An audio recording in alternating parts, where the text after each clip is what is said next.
Hey guys, hello everyone. तो कैसे आप लोग? उम्मीद करते हैं कि आप लोग बहुत बढ़िया होंगे। और एग्ज़ाम में सिर्फ रह गए हैं अब 3 ही दिन, बेसिकली 2 ही दिन रह गए हैं, तीसरा दिन तो आपका एग्ज़ाम होगा। तो मैं लेकर के आ गया हूँ ज्योग्राफी का एक नया लेक्चर, जिसमें बेसिकली हम लोग आज बात करने वाले हैं इंडिया के वाटर रिसोर्सेज के बारे में। अगर आपने मेरा पहला लेक्चर देख रखा है ज्योग्राफी का, जिसमें हमने बात किया था फिजियोग्राफी ऑफ इंडिया डिवीज़न के बारे में, जिसमें हिमालय के जितने सारे रेंजेस हो सकते सब मैंने डिस्कस उसमें कर लिया था। और जितने सारे क्वेश्चन वहाँ से फ्रेम हो सकते सारा मैंने उस वीडियो में बता रखा है। तो अगर आपने नहीं देखा अभी तो वो देख सकते हैं, आई बटन पे क्लिक करके उसको देख सकते हैं, या फिर डिस्क्रिप्शन में उस वीडियो का लिंक मैं दे दूंगा। ठीक है, अब हम लोग आते हैं अपने आज के वीडियो के टॉपिक पर। जो हमारा टॉपिक है वो है वाटर रिसोर्सेज ऑफ इंडिया। तो वाटर रिसोर्सेज बेसिकली है यानी कि पूरा इंडिया में पानी का सोर्स क्या है। तो पानी का सोर्स इंडिया हो या दुनिया हो, कहीं पे हो, सिर्फ एक ही सोर्स होता है वहाँ पे, वहाँ के मौजूद रिवर्स, जो रिवर्स वहाँ पाए जाते हैं। समंदर से हमारा कोई काम धंधा है नहीं लेना, क्योंकि समंदर में जब पानी है उसमें नमक बहुत ज़्यादा है, हम ज़्यादा नमक लेंगे तो खैर वेस्ट हो जाएगा हमारा सारा ब्लड। इस वजह कर वो पानी हमारे पीने के लायक नहीं। जितना भी सारा हमारा रिवर जो मीठा पानी है जो पीने के लायक है, वो सारा का सारा वाटरफॉल्स और रिवर की शक्ल में मौजूद है। तो उसी बेसिस पर यहाँ पे वाटर रिसोर्सेज को डिवाइड किया गया है। तो हमारा इंडिया एक काफ़ी वास्ट, काफ़ी बड़ा एरिया है। जानते कि पूरा दुनिया में अगर एरिया के हिसाब से देखा जाए तो 7th पोजीशन पर ही हमारा इंडिया आता है। तो काफ़ी बड़ा एरिया कवर करता है पूरा वर्ल्ड का। तो इसमें जो हमारा पूरा वाटर रिसोर्सेज है, यानी कि इसमें जो वाटर रिसोर्स का जो सोर्सेज, इस यहाँ पर रिवर को बेसिकली 2 पार्ट्स में डिवाइड कर दिया गया है, एक साउथ का रिवर और एक नॉर्थ का रिवर। सबसे पहले हम लोग बात करेंगे नॉर्थ में कौन कौन से रिवर्स है। ऐसे नॉर्थ इंडिया में बहुत सारे रिवर्स है, लेकिन आपको बेसिकली सिलेबस में 3 ही रिवर्स दिए गए हैं पढ़ने के लिए। सबसे पहला रिवर्स, यहाँ 3 हमने नाम ले रखे हैं। ये जो 3 रिवर्स के नाम हमने लिखे हैं, गंगा, सिंध, ब्रह्मपुत्र, ये तीनों है जो आपको पढ़ने हैं नॉर्थ इंडिया के सिलेबस। यानी कि ये 3 नदी जो है, ये जो नाम आते हैं ये नॉर्थ इंडिया में है। देन यहाँ जो रेस्ट जो बाकी बच गए, नर्मदा, ताप्ती, गोदावरी, कृष्णा और कावेरी, ये सारे हमारे साउथ इंडिया के हैं। ठीक है, अब देखते हैं इन सब के बारे में हमें क्या क्या चीज़ याद रखना है। सबसे पहला, ये ओरिजिनेट कहाँ से होता है, यानी कि निकल कहाँ से रहे हैं, इनका शुरुआत कहाँ से हो रहा है। देन उसके बाद और इनका सफ़र तो देखना ही है। इन शॉर्ट जो सफ़र हमें डिटेल में देखना है, डिटेल सफ़र हमें देखना है गंगा का और एक गोदावरी का, क्योंकि डिटेल सफ़र जो पूरा होता है इन्हीं का आता है एग्जाम्स में। तो हम लोग इस पर ही मेन फोकस करेंगे। बाकी सारे चीज़, बाकी जितने हैं उनका सिर्फ हम लोग स्टार्टिंग का पॉइंट देखेंगे एंड देन एंड पॉइंट देखेंगे, और बीच में अगर कुछ है तो उसको देख लेंगे।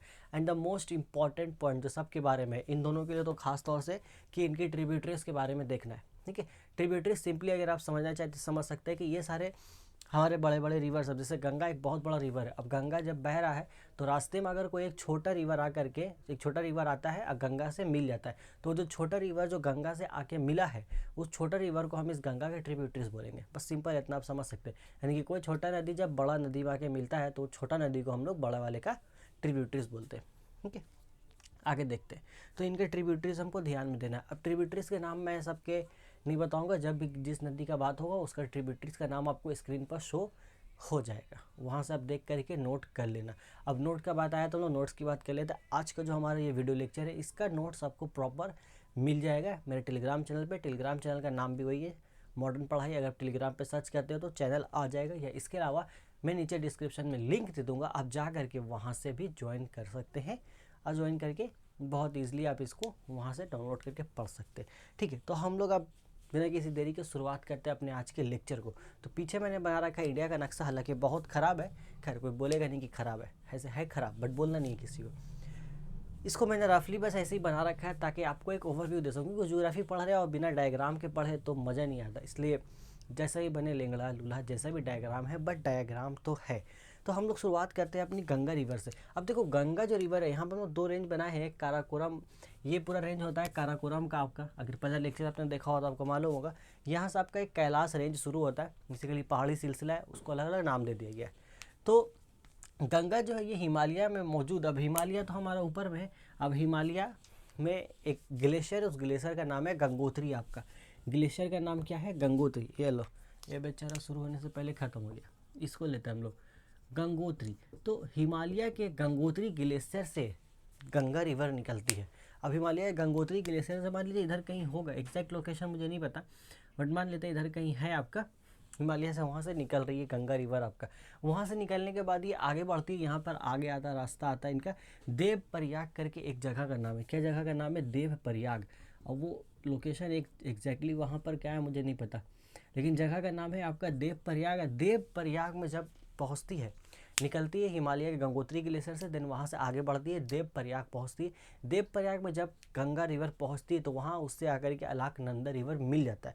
अलकनंदा रिवर से मिलने के बाद ही अपना सफ़र को आगे बढ़ाती है, और आगे बढ़ाते हुए यहाँ यूपी का इलाका है, आपको पता होगा यूपी है इधर कहीं एरिया में यहाँ पर, ठीक है। तो यूपी में इलाहाबाद एक सिटी है, वहाँ पहुँचती है बेसिकली, यानी अलकनंदा से मिलने के बाद वो इलाहाबाद पहुँचती है।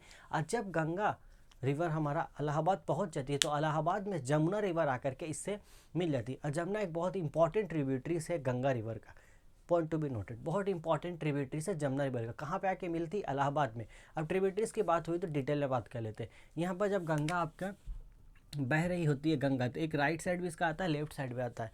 तो राइट साइड से 3 ट्रिब्यूटरीज है और लेफ्ट साइड से 3 ट्रिब्यूटरीज है। राइट साइड से जो 3 ट्रिब्यूटरीज है उसका नाम है आपका चंबल, सोन और जमुना। जमुना पहले बोल दिया हमने, तो जमुना, उसके अलावा 2 और है, सोन और चंबल। और लेफ्ट साइड से 3 है आपका, गोमती, घाघर और कोसी। गोमती, घाघर और कोसी। गोमती ने कोसी से घाघर मांगा, हुई गोमती, कोसी या घाघर, ये उसका लेफ्ट साइड से आता है। ये हो गया। देन मिल गया, लो मिला, हो गया मिलना जुलना। अब यहाँ से सफ़र इनका आगे बढ़ता है। यहाँ से सफ़र आगे बढ़ाने के बाद, यहाँ हमारा एरिया वेस्ट बंगाल का है, तो यहाँ से सफ़र आगे बढ़ाने के बाद हमारा गंगा रिवर पहुँचती है वेस्ट बंगाल। वेस्ट बंगाल पहुँचती है। वेस्ट बंगाल में एक सिटी है हमारा जिसका नाम है मुर्शिदाबाद। तो वेस्ट बंगाल में एंटर करने के बाद जाती है मुर्शिदाबाद। मुर्शिदाबाद में पहुँच करके गंगा 2 पार्ट्स में डिवाइड हो जाती है। 2 पार्ट में डिवाइड होती है। उसका जो एक पार्ट रहता है, यहाँ आती है मुर्शिदाबाद पहुँचती है, 2 पार्ट इसका डिवाइड हो जाता है। एक पार्ट बंगाल में ही रहता है आपका, दूसरा पार्ट चला जाता है इधर बांग्लादेश, इस इधर बांग्लादेश से। तो जो पार्ट बंगाल में रहता है उसको हम लोग बोलते हैं आपका भागीरथी। यानी कि अब देखो नाम कैसे कैसे चेंज होता है, भागीरथी। और जो पार्ट बांग्लादेश चला जाता है उस पार्ट को हम लोग बोलते हैं पद्मा, ठीक है। 2 पार्ट्स में बटा, कहाँ पे आके? मुर्शिदाबाद में। एक पार्ट्स को हम लोग बोले भागीरथी जो वेस्ट बंगाल में, और एक पार्ट को हमने बोल दिया पद्मा जो कि बांग्लादेश चली गई। हो गया यहाँ तक कहानी। आगे देखते हैं। अब ये जो भागीरथी है ये यहाँ पर आपका फ्लो होता है हमारा बंगाल में ही, और फ्लो होते होते यहाँ से आराम से फ्लो होकर वापस यहाँ गिर जाता है। अब पद्मा जो रिवर है ये भी वापस आकर के खलीज बंगाल में गिर जाता है। गिरना दोनों को यहीं पर है, खलीज बंगाल में ही। ये उनका पूरा सफ़र है, शुरू कहाँ से हुआ, ख़त्म यहाँ हुआ। ये एक छोटा सा शॉर्ट इनका सफ़र था, ख़त्म हो गया। गंगा के बाद हम लोग अब दूसरी चर्चा पे आते हैं जो कि हमारा सिंध नदी, ठीक है। अच्छा, इसके बारे में एक बात याद रखिए, गंगा जो रिवर है इसका टोटल लेंथ होता है 2525 किलोमीटर। सिंध नदी की अगर हम बात कर लेते हैं तो सिंध नदी जो है ये कैलाश पहाड़, यहाँ पर देखो कैलाश रेंज है। कैलाश रेंज में यहाँ पर आपको एक पहाड़ देखने को मिलेगा जिसका नाम है, उसका नाम भी कैलाश पहाड़ है, इसलिए मैंने यहाँ बनाया आपको बस देखने के लिए। तो यहाँ पर एक आपको मिलेगा कैलाश माउंटेन। अब कैलाश माउंटेन में मौजूद है एक वाटरफॉल जिसका नाम है मानसूर। तो कैलाश माउंटेन में है मानसूर वाटरफॉल, और मानसूर वाटरफॉल से ही हमारा निकलता है सिंध नदी। कहाँ से निकलता है? मानसूर के वाटरफॉल से। कहाँ पर है? कैलाश पहाड़ में, ठीक है। वहाँ से निकलने के बाद ये आपका साउथ ईस्ट की तरफ आगे बढ़ता है। हाँ, इसका सफ़र थोड़ा उल्टा है, पता नहीं, मतलब ये इधर नहीं आता है, ठीक है, ये इस तरफ नहीं आता। देखो ये साउथ ईस्ट नहीं, बेसिकली गलत बोल दिया, साउथ वेस्ट की तरफ जाता है। तो यहाँ से निकला है आपका, अब यहाँ से ये निकला है आपका, मान लो ये सिंध नदी हमारा निकला है, तो साउथ का डायरेक्शन यही होगी आपका, इसके इधर इस तरफ ऐसे आता है, ऐसे जाता है, ऐसे आकर के अरेबियन सी में गिरता है। इसका पूरा सफ़र कुछ ऐसा है। कैलाश रेंज के मानसून झील से निकला, देन वहाँ से वो आपका आगे की तरफ मूव करता है, आगे की तरफ मूव करता है साउथ वेस्ट। यहाँ पर उसका रास्ता में एक पहाड़ आता है, इसका नाम है ननगा पर्वत। एक यहाँ पर रास्ते में इसका ननगा पर्वत आता है।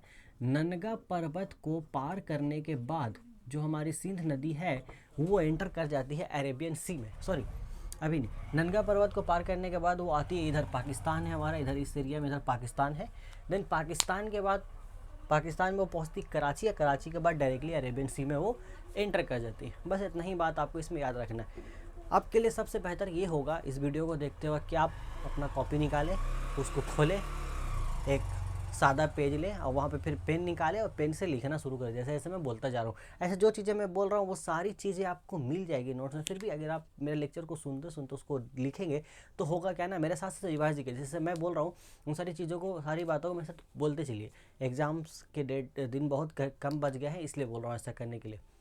उससे क्या होगा कि आपको लेक्चर के दौरान ही याद होते चले जाएंगे सारी चीज़ें, और आपका टाइम भी बचेगा, रिवीजन के दौरान आपको काफ़ी कम टाइम लगेगा। तो ये बात था हमारा सिंध नदी का। यहाँ से निकलता है, घूम करके यहाँ पहुँच जाता है सीधा। ननगा पर्वत को पार करके पाकिस्तान आया, पाकिस्तान में कराची पहुँचा, कराची सीधा बोला चलो हम चलते हैं यहाँ पर।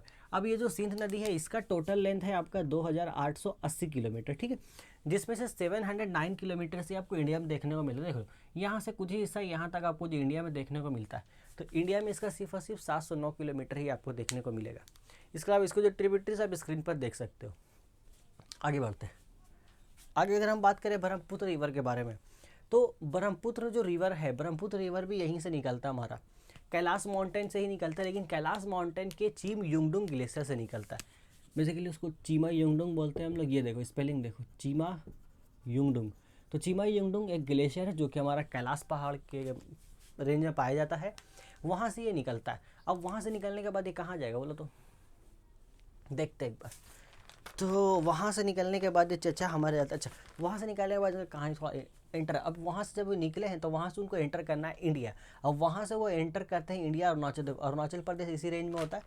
यहाँ पर अगर आप गौर करेंगे तो इधर जो ऊपर रेंज है इधर आपको अरुणाचल प्रदेश देखने को मिलेगा, असम और अरुणाचल प्रदेश उधर ही है। तो यहाँ से निकलते हैं और वहाँ से फिर अरुणाचल प्रदेश में एंटर करते हैं। तो जब जो हमारा ये ब्रह्मपुत्र रिवर जब अरुणाचल प्रदेश में एंटर करता है तब उसका नाम होता है दिहांग। आपका क्या नाम होता है? दिहांग। इंग्लिश में हम लोग ऐसे लिखते हैं बट इसको पढ़ा जाता है दिहांग, या दिहिंग बोल सकते हैं आप इसको, दिहिंग, ठीक है। अरुणाचल प्रदेश में ये एंटर किया दिहिंग के नाम से।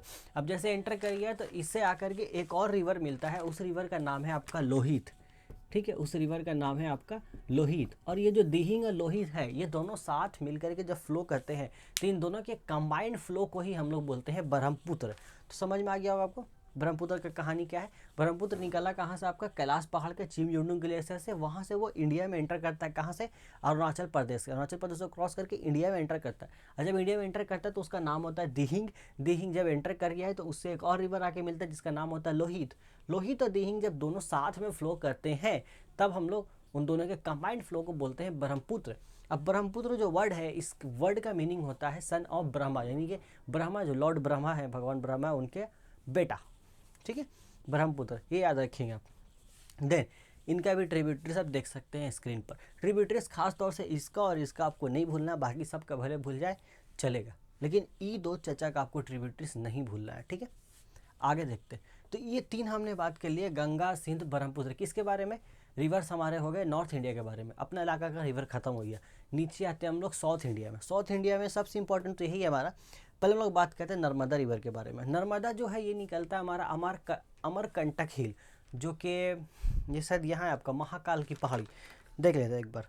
हाँ बिल्कुल सही है, हमने कहा आपको महाकाल। अब महाकाल पहाड़ कहाँ पर है याद नहीं आ रहा मुझे, बट इन्फॉर्मेशन का कहते हैं याद रखिए।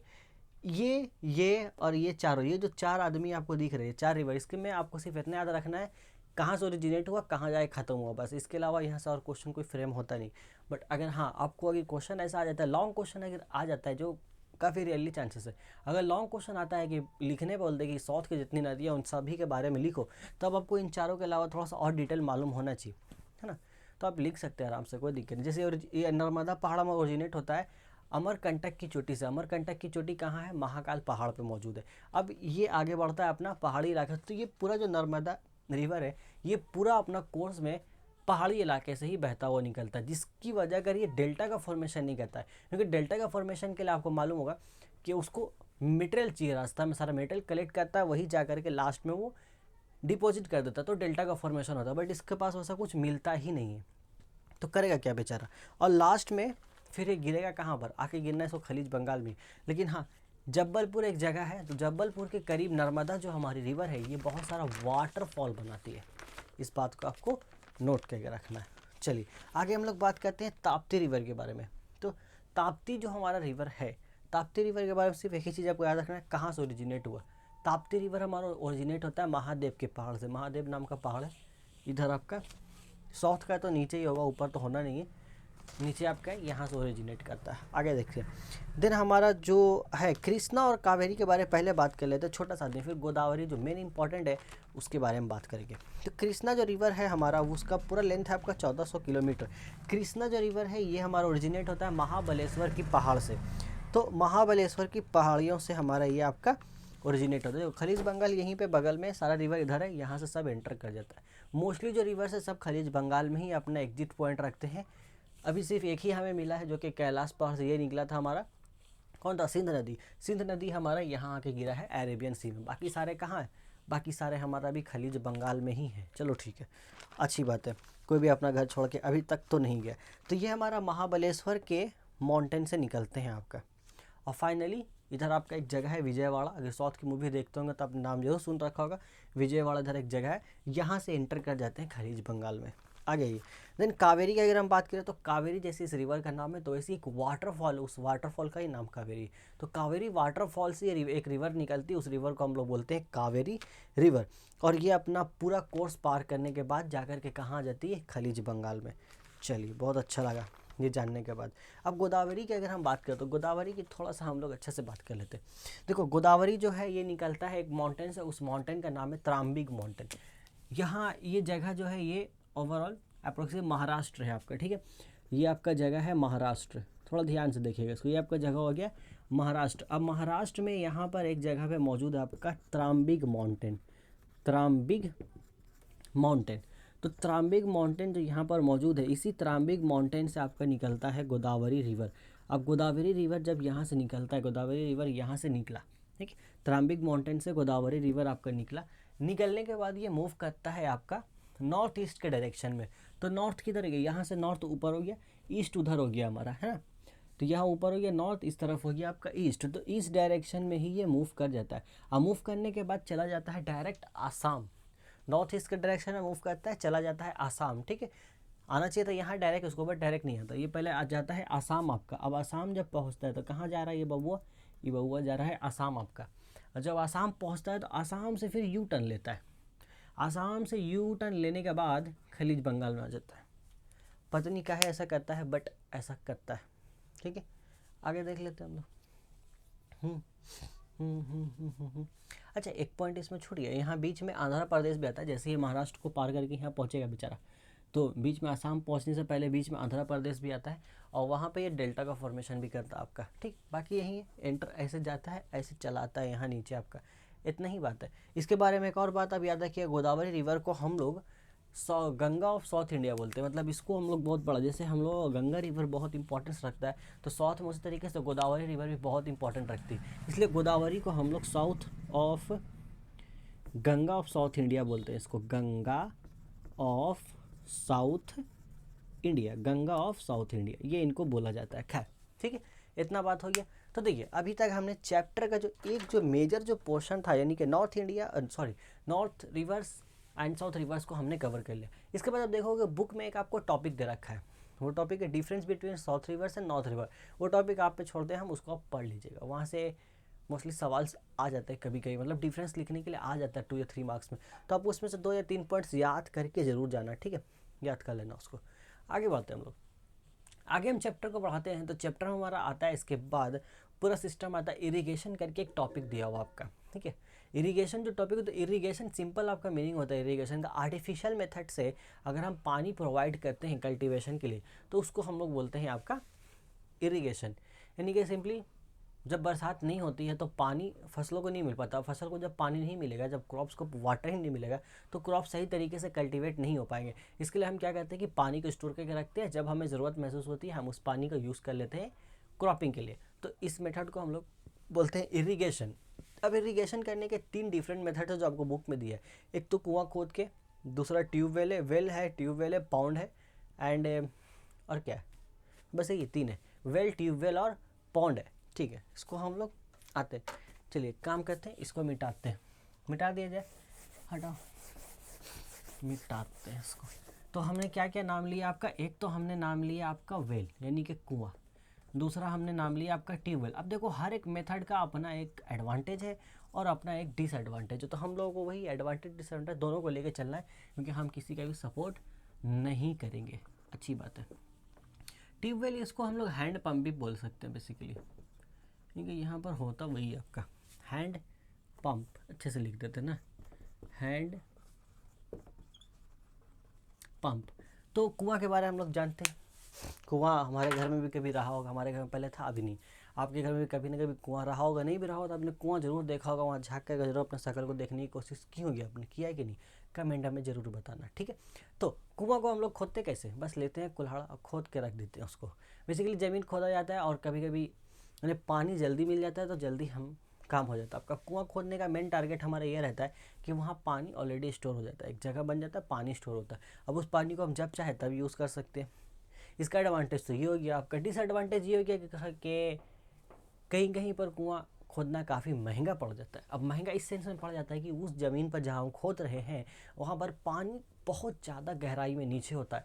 तो जितना ज़्यादा गहराई में हम खोदते जाएंगे, मिस्त्री का दाम भी तो बढ़ेगा, बेचारा डेली चार्ज लेगा ना, तो महंगा है काफ़ी। ये मजाक नहीं कर रहा हूँ, सीरियसली ये महंगा, और आपके बुक पे ये पॉइंट लिखा हुआ है, तो महंगा पड़ जाता है। और दूसरा ये कि कहीं कहीं पे दलदली ज़मीन होती है, तो वहाँ पर कुआं खोदा ही नहीं जा सकता। तो ये भी एक डिसएडवांटेज है कि हम कुआं खोद ही नहीं पाएंगे, तो इरीगेशन इसके थ्रू करेंगे कैसे। खैर, ये पॉइंट्स आपको याद रहेंगे, बिल्कुल रहना चाहिए। दूसरा बात करते हैं ट्यूबवेल या फिर हैंड पंप, जिसको हम लोग चापाकल के नाम से जानते हैं। चापाकल का नाम आपने जरूर सुना होगा, या इस फोटो को देखिए, इसी का चाचा का नाम है चापाकल। अब आप इसको किस नाम से पुकारते हैं उसको कमेंट में ना जरूर बताना, मुझे जानने में बड़ा इंटरेस्ट है, क्योंकि अलग अलग लोकेलिटी में इसका नाम अलग अलग पड़ता है। फिलहाल हम जहाँ रहते हैं यहाँ पर लोग इसे चापाकल बोलते हैं। तो इसको कैसे किया जाता है, उसको बोरिंग के थ्रू किया जाता है। ज़मीन में बहुत लंबा बोरिंग किया जाता है हमारा, और बहुत लंबा।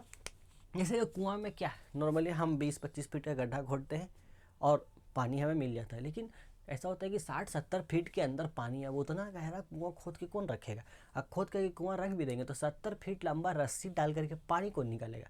पता चला आज रस्सी डाले हैं, बाल्टी एक कल तक पहुंचेगा और अगला हफ्ता तक बाल्टी ऊपर आएगा, और उसका अगला हफ्ता तक हम हॉस्पिटल में, है कि नहीं।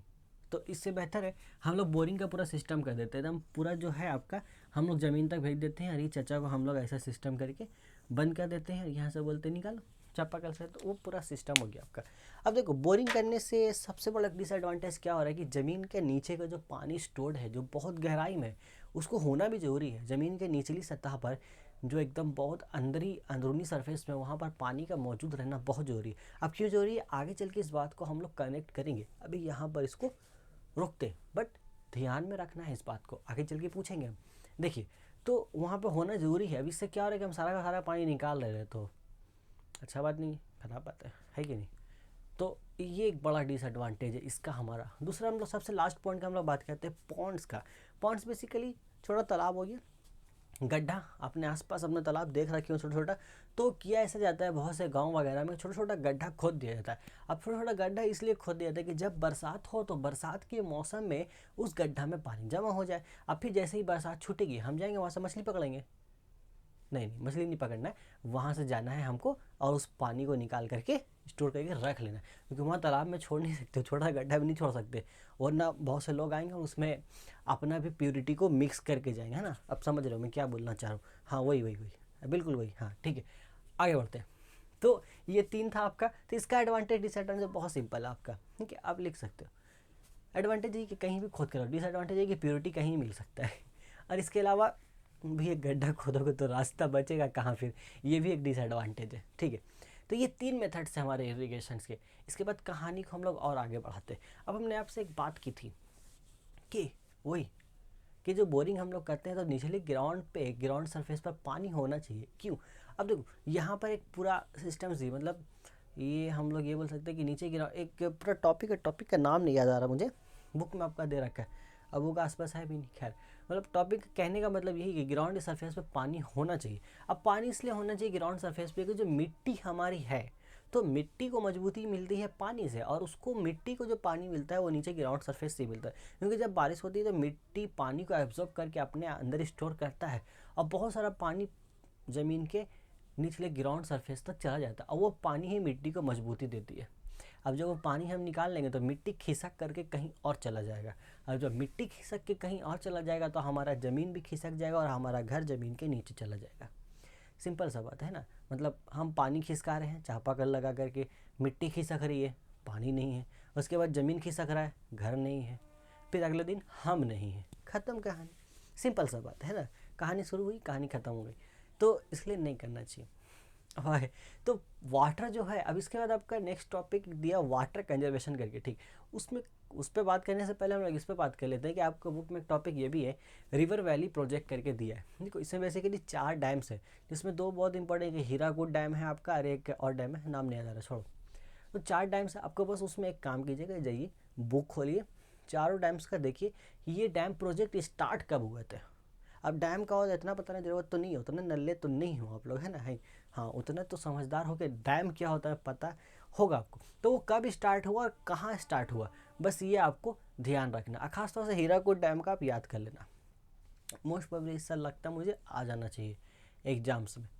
ठीक है, अब इसके बाद हम लोग बात कर लेते हैं अपना नेक्स्ट टॉपिक। नेक्स्ट टॉपिक जो हमारा है उस चर्चा का नाम है वाटर कंजर्वेशन।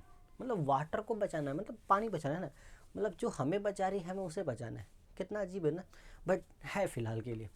मतलब पानी ही तो जीवन है, इतना बढ़िया तो बात है कि जल ही जीवन है। अब जब जल जीवन है तो जल को बचाना बहुत ज़रूरी है। तो वाटर कंजर्वेशन, अब देखो इस पर हम लोग लिखेंगे कुछ नहीं, बस बात को सुनेंगे और अच्छे से सुनेंगे, क्योंकि एग्जाम में यहाँ से क्वेश्चंस आते हैं बउआ, और आपको करके आना है बउआ, ठीक है। तो वाटर करेंगे, पानी को हम लोग वाटर कंजर्व करेंगे। तो देखो सबसे पहला जो स्टार्टिंग पैराग्राफ लिखा आप लोगों को वो ये बोलता है कि वाटर कंजर्व करने का मतलब मेथड्स क्या क्या है उसके बारे में बात है। तो सबसे पहला मेथड उसमें लिखा है कि हमें अवेयरनेस क्रिएट करने की ज़रूरत है लोगों के दरमियान, क्योंकि बहुत से लोगों को समझ ही नहीं आता कि वाटर कंजर्वेशन का एक्चुअल मीनिंग क्या होता है और हम वाटर कंजर्व क्यों करें। मतलब उनको लगता है भाई पानी तो बहुत है, क्योंकि उनके नलका में तो पानी आ रहा है, बैठे हैं एकदम आराम से, आज बैठे तो कल सुबह उठ रहे हैं नहा करके। तो ऐसे भी लोग, उनको पता ही नहीं है, वेस्ट किए जा रहे हैं पानी, यही सारा बात है। तो पहले तो अवेयरनेस क्रिएट किया जाए। अब अवेयरनेस क्रिएट करना, एक तो देखो नॉर्मल पीपल्स जो है, कॉमन मैन या कॉमन वुमेन जो भी आपका, तो ये लोग नॉर्मली कितना दूर तक अवेयरनेस फैला, ज़्यादा दूर तक इनका पहुँचेगा नहीं, ये सिर्फ अपने स्ट्रिक्ट लोकेलिटी तक ही अवेयरनेस को पहुँचा पाएंगे। तो ये सबसे बड़ा जो काम आता है अवेयरनेस को फैलाने का, ये आता है गवर्नमेंट का। तो ये सबसे पहला पॉइंट है कि गवर्नमेंट को अवेयरनेस क्रिएट करना चाहिए वाटर कंजर्वेशन से रिलेटेड। देन दूसरा सबसे इंपॉर्टेंट स्टेप जो लेना चाहिए वाटर कंजर्वेशन में वो है एफॉरेस्टेशन। एफॉरेस्टेशन यानी कि पेड़ पौधे को लगाना। एफॉरेस्टेशन, AFFORESTATION, यहाँ डबल आर होगा, ठीक है, इसको भी ठीक है डबल आर होगा। एफॉरेस्टेशन, तो एफॉरेस्टेशन मतलब जैसे कि डिफॉरेस्टेशन था पेड़ पौधे काटना, तो एफॉरेस्टेशन है पेड़ पौधे लगाना। और देखो पेड़ पौधा काम करते क्या है, जो पेड़ पौधे की जो जड़ी होती है, जो ट्रीज का जो जड़ होता है, वो जो जड़ है वो मिट्टी को मजबूती से पकड़ के रखती है, और मिट्टी जड़ को मजबूती से पकड़ के रखता है, यानी कि वो दोनों एक दूसरे को सपोर्ट देते हैं। जैसे कि जब घर बन रहा है तो दीवार खड़ा करने के लिए ईंट को हम लोग सीमेंट से जोड़ देते हैं, तो ईंट सीमेंट को पकड़ लिया है और सीमेंट ने ईंट को पकड़ लिया है। ठीक इसी तरह का रिश्ता कुछ जड़ और मिट्टी के बीच में है। अब जब हम पेड़ काट देते हैं तो पेड़ चला गया, उसका जड़ भी चला गया, मिट्टी बेचारा अकेला हो गया। जस्ट इमेजिन करो बिना सीमेंट के आपने ईंट से दीवार खड़ा कर दी है ना, मतलब मिट्टी भी यूज़ नहीं किया, बिना सीमेंट का आपने ईंट का दीवार खड़ा कर दिया, अब उस दीवार का क्या होगा, यू कैन इमेजिन।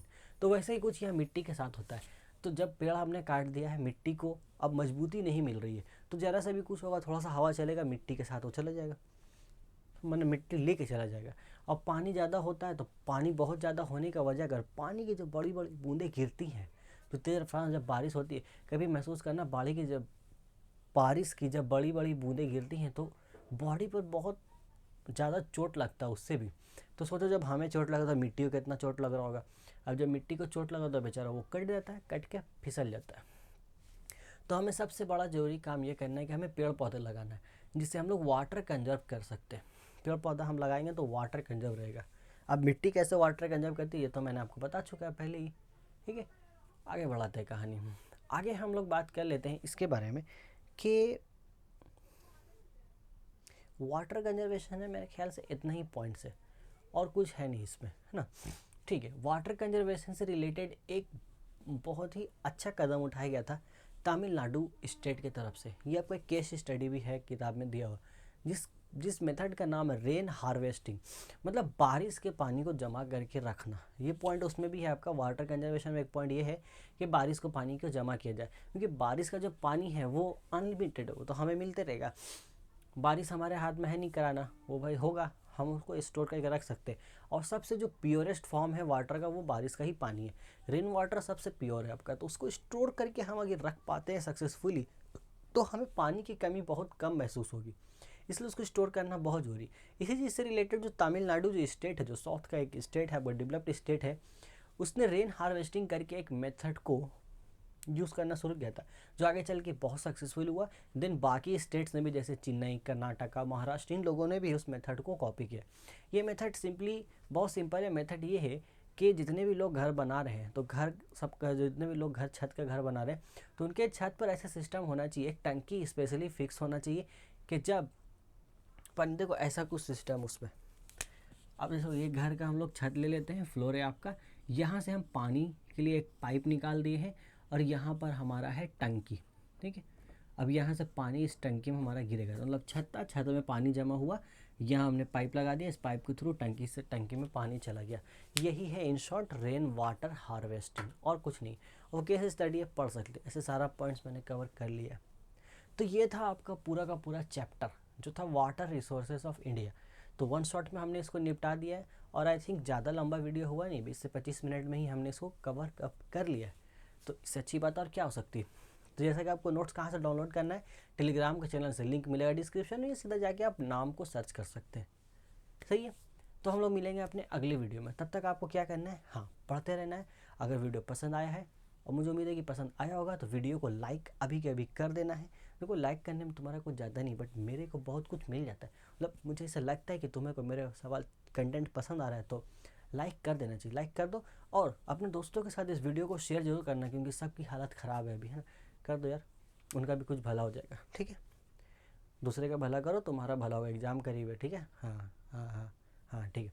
और चैनल को अगर अभी तक सब्सक्राइब नहीं किया है, तो चैनल को सब्सक्राइब जरूर कर ले, ठीक है, क्योंकि अभी तो आते रहेंगे इस तरह के कंटेंट। और ये वीडियो अभी आएगा आपका, इसके जस्ट 3 से 4 घंटे के गैप में ही ज्योग्राफी का आपका दूसरा लेक्चर भी आ जाएगा। जैसा कि मैंने बोला था कि एक साथ 2 वीडियो आएंगे ज्योग्राफी के, तो ये आएगा। दिन इसके बाद मैं नेक्स्ट अपलोड करने वाला हूँ सॉइल्स इन इंडिया, वो वाला चैप्टर आएगा, ठीक है। तब तक आप पढ़ाई करते रहें, हम लोग जल्द मिलेंगे अपने नेक्स्ट वीडियो में, ठीक है। Bye bye.